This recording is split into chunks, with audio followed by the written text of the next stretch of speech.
దేశవ్యాప్తంగా సంచలనం సృష్టించిన కన్నడ నటి రన్యారావు కేసు రోజుకో మలుపు తిరుగుతోంది. బెంగళూరు కోర్టు ఆమెకు బెయిల్ తిరస్కరించిన మరుసటి రోజే డిఆర్ఐ అధికారులపై సంచలన ఆరోపణలు చేశారు. తనను ఈ కేసులో ఇరికించడంతో పాటుగా చిత్రహింసలకు గురి చేశారని ఏడీజీకి లేఖ రాశారు.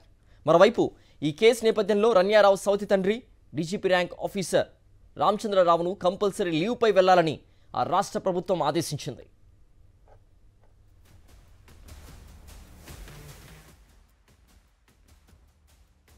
దుబాయ్ నుంచి గోల్డ్ స్మగ్లింగ్ చేస్తూ రెడ్ హ్యాండెడ్ గా దొరికిపోయిన కన్నడ నటి రన్యారావు పరప్పన అగ్రహార జైల్లో జ్యుడిషియల్ రిమాండ్ లో ఉన్నారు.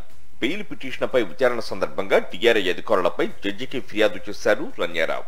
తాను అమాయకురాలునని, తప్పుడు కేసులు ఇరికించారని వాపోయారు.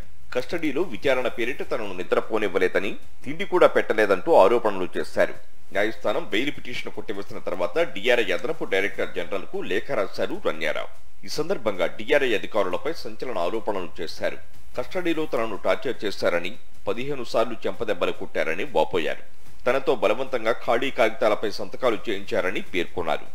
మరోవైపు రన్యారావు సవతి తండ్రి డీజీపీ ర్యాంక్ ఆఫీసర్ కె రామచంద్రరావును సెలవుపై వెళ్లాలని కర్ణాటక ప్రభుత్వం ఆదేశించింది. రామచంద్రరావు ప్రస్తుతం Karnataka state police housing and infrastructure development corporation chairman గా ఉన్నారు. ఆయన సెలవుపై వెళ్లేందుకు ఎలాంటి కారణాలు పేర్కొనని ప్రభుత్వం ఆ బాధ్యతలను ఏడీజీపీ కేవీ శరత్ చంద్రకు అప్పగించింది. బంగారం అక్రమంగా తరలించే సమయంలో భద్రతా తనిఖీలను తప్పించుకునేందుకు సవతి తండ్రి పేరును రన్యారావు ఉపయోగించుకున్నారనేది ప్రధాన ఆరోపణ.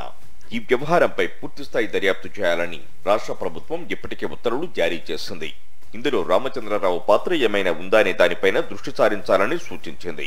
ఈ గోల్డ్ స్మగ్లింగ్ వెనుక రాజకీయ నాయకులు, పోలీసు అధికారులు ఉన్నారనే ఆరోపణలు రావడంతో ఈ కేసు తీవ్ర వివాదాస్పదమైంది. దీంతో విచారణ అధికారిగా అదనపు ప్రధాన కార్యదర్శి గౌరవ్ గుప్తాను నియమించింది కర్ణాటక ప్రభుత్వం. ఈ పరిణామాల నేపథ్యంలోనే రామచంద్రరావును కంపల్సరీ లీవ్పై పంపినట్లు తెలుస్తోంది.